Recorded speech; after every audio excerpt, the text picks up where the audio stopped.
Hey there, welcome back friends. In this video we will quickly try to understand what exactly is collections framework. Now friends, when it comes to programming, data structures is very important. Now there are like different type of data structures, for example array list, maps, queues, stack and a couple of more things. Now how to handle these data structures, what are these data structures, what are the properties of data structures, is something which we will see in this coming section. Alright, now the upcoming videos will definitely help you to understand these data structures. Now all of these data structures, for example array list, stack, queue, map, sets, all of these data structures are part of Java itself.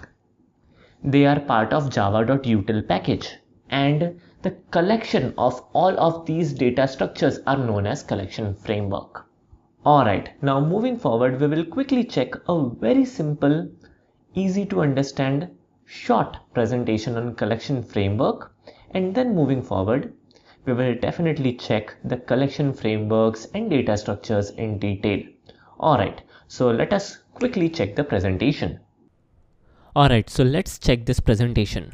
And in here, first of all, we have the formal definition of collections in Java. So what's collections in Java?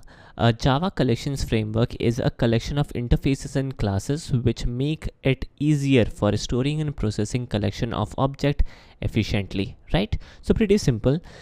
These are already available classes and interfaces which help us to process and store collection of object efficiently.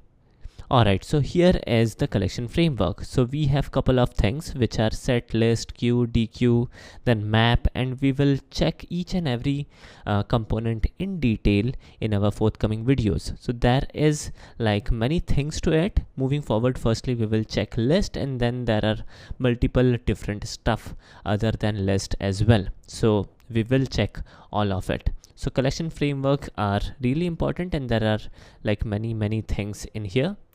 Now what are the advantages of collections framework?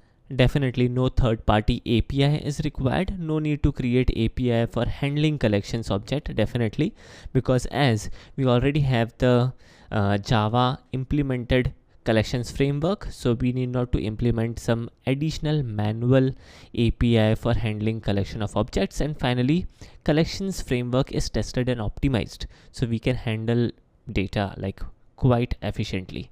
Alright, so this was it, and you can Google more about collections framework. Alright, so this is it. In fact, the explanation was too lengthy, I suppose.